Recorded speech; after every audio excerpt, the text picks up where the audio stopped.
Welcome to the world united. Welcome to the world united. For today is AYSE Hogan. So Dr. AYSE Hogan is a vision manifesting catalyst who creates space for healing and practicing self-mastery, an energy worker, hypnotherapist, and self-mastery coach. AYSE creates dynamic, interactive protocols releasing people from pain, providing guidance to masterful living. During her practice, Aise felt a profound calling to do something more. She received a vision sharing that she would be supported by many. Vision and Chief of AIUSM, Aise is building a collaborative, interactive learning community, which she's just launched in October. The International Academy of Universal Self Mastery has 150 plus faculty providing holistic and alternative teachings of the mind, body, and the spirit. So, thank you so much for being our esteemed speaker. Your topic for today is living with big energy. Is it a curse or gift? Over to us. Hi there, everyone, and thank you. This is my first time here, so thank you so much for having me. I wanted to tell a story today of what it's like with living with big energy. That's what I call it. That's what I've coined it for years, is living with big energy. And was this a curse in my life or a gift? So have you ever experienced where you walk into a room and some people really gravitate towards you and others seem to be like almost crawling out of their skin to get away from you? Or have you continually heard the word intimidating? That's a word that I've lived with a lot, intimidating, to describe you more times than you care to remember. Or have you been advised that and suggested on numerous occasions that you should be a little less of this and not so much of that, and just to be smaller so that other people that you want to bring into your life will be drawn to you? If you've answered yes to many of these questions, then welcome to my world, at least how I used to live my life. I used to spend a lot of my life on the outside looking in since a very small child. I am and always have been, since I was a very young child, a believer in the amazing power of the universe. I remember my parents are Muslim, and I remember that my mom used to bring me the Quran, and she would say, you know, you have to have a shower, you have to sit in a certain way, there's so many ways that what you have to do. And I thought, you're just giving me a book to read. It's just a book. Like, why do I have to do all this stuff to read a book? And there was, I guess, something in me that said I didn't have to go to a book or go to a special place to pray or something, because I knew that I could just speak to that higher power wherever I was. And it didn't matter. And one more thing that I, of course, want to say is that I have this, what I coined, big energy. And I know that's a weird statement, but for those of you that can relate to this, and the questions that I asked, it's not so weird for you at all. You can resonate with it. And I want you to know that you're not alone in this, because I get it. I get what it's like to live with this. I felt that for much of my life that my energy was a curse, only I didn't know. I didn't call it energy when I was younger. I didn't have that name for it. I just knew that there was something innately wrong with me, that my mere existence was a problem. I could walk into a room happy, and I noticed that some people would be compelled while most people would walk away. And many people didn't actually know why they didn't like me or why they felt intimidated by me. And I know this because I would straight out ask them. I'm not a shy person. And when I want to know something, I ask the question. And I wanted to know what I had done to make them feel like they needed to step away. And I'm going to talk about that, make them feel, in a second.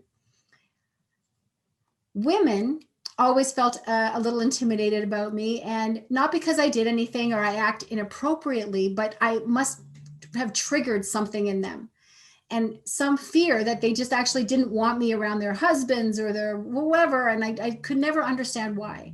And men always told me that, more times than I could count, that My confidence was a problem, that the fact that I didn't need to depend on them was a problem, that I was self-sufficient was a problem, that my tenacity was a problem.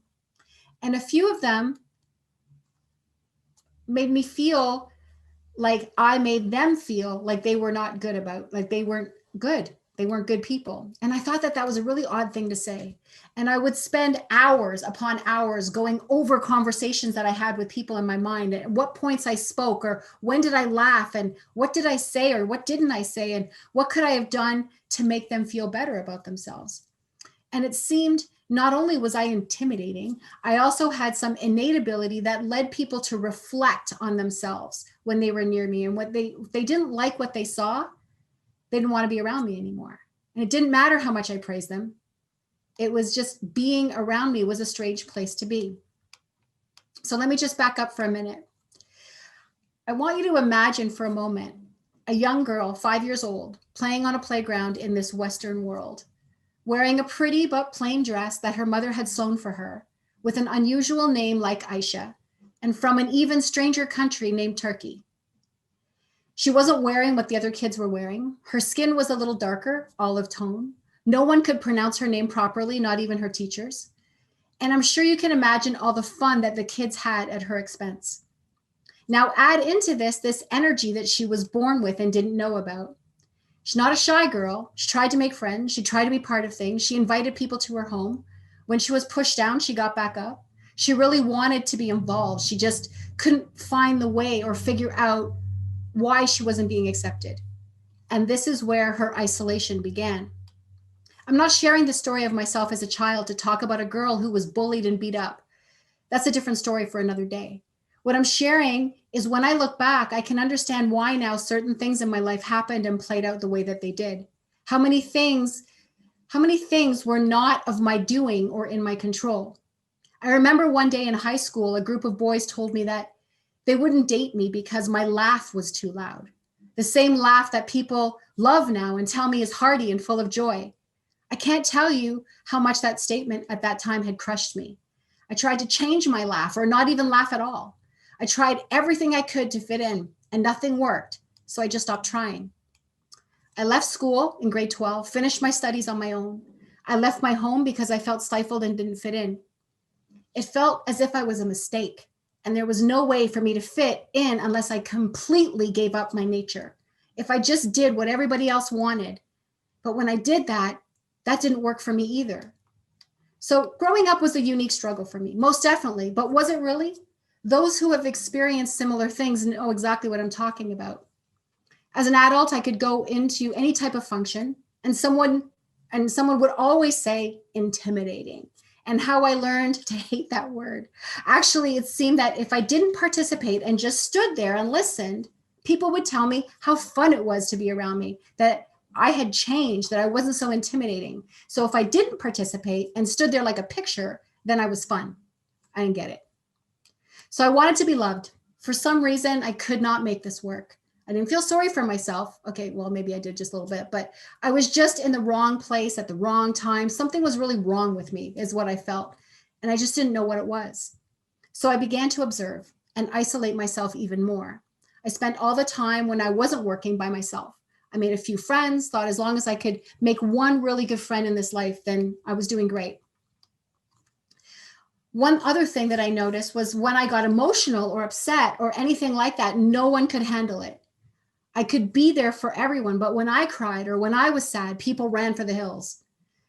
Very few people in my life could or would stand by me. Looking back at those times, the people that did stand by me, they're in my life still today because they also share in that same big energy and they could hold space for me.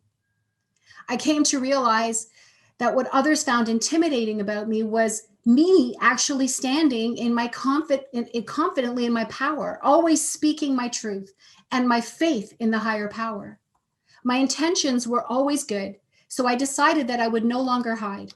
I would no longer stay quiet. So I began reaching out to people, and some grabbed hold and others ran, but I didn't focus on the runners anymore. I held the ones that grabbed and hold even tighter. I realized that them not being able to handle the reflections that they were seeing of themselves and trying to blame me was not my issue, but theirs. So what I'm trying to say is that I was only intimidating to others because it illustrated their inability to be able to stand in their own power. And instead of owning that, they would judge me. And that was not mine to bear. So I would only show compassion and forgive them and let it go. I learned to stop hiding who I was and not letting anyone suppress me, and to surrender to the power of the universe. To ask why, instead of asking why me, to start asking what's next. How can I help others in a way that was meant for me? That was my purpose. So just let me pause for 1 second. You know, a lot of what I said might sound inspirational or beautiful, and I'm not going to lie, there was parts of me that still hated that part of having big energy. Wished it wasn't like that. Rather, that I was accepted by others and not alone anymore. There was a part of me that thought it was a curse, a punishment or something.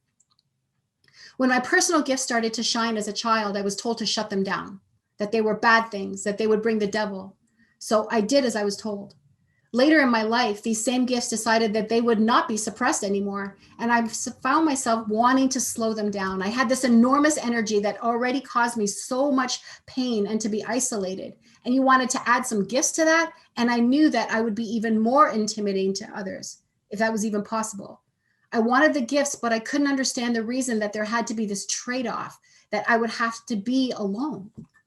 I tried to suppress my gifts again, and the powers that be was having none of that. And I began to understand that there was something I was supposed to do. And I didn't know what that was exactly. I thought it was a private practice, but since the pandemic, I found that this was only a small part of my true divine mission. There was a battle going on inside me, and I wanted to be thankful for all of these gifts, but not at the cost of my humanity. I wanted to have love in my life. I wanted a relationship. I had given up so much already. I want to tell you this little part to illustrate a topic of my chat today. Let me begin with sharing with you some of the interesting little facts about me that it took me years to accept. I am a claircognizant and I'm a clairaudient. I'm sure you all know what that means, but for those of you that don't, I get thoughts and messages in my head that don't belong to me. And I hear inaudible whispers and messages that are always for the good. And up until the pandemic, these gifts would show up when I was working directly with my clients to help them. After the pandemic started, I had decided to take this time as a sabbatical and spend some time on my own self-healing. I was in a meditation briefly after the pandemic started when I received a very clear vision. For the first time ever, I was literally transported out of my body. I felt myself being pulled out to another place where I received a very strong message about my mission. Once I returned back from this meditation, the mission is too long to explain during this short talk, I immediately got to work on this mission. And now, less than a half a year later, I have taken a big bite out of what was asked of me. What I had become, this conduit for AYSE, the International Academy, was born. But this talk is not about AYSE right now. After receiving this message, I made a huge realization.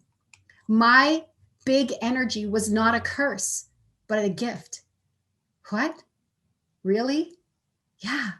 It was a gift. I was able to hold space for this mission. I was able to hold space for all the people involved in this mission. With me, I was able to nurture her, protect her. I could wrap my energy around it with no effort at all because I was born this way, because it was meant to be. I could move around to the other side of the glass and be part of something instead of watching it. In the moment when I came to this realization, virtually everything in my life made sense. It started playing out like movie snippets in my head. That's why this happened and that happened and why they said this and this was said, and everything that I had experienced made sense.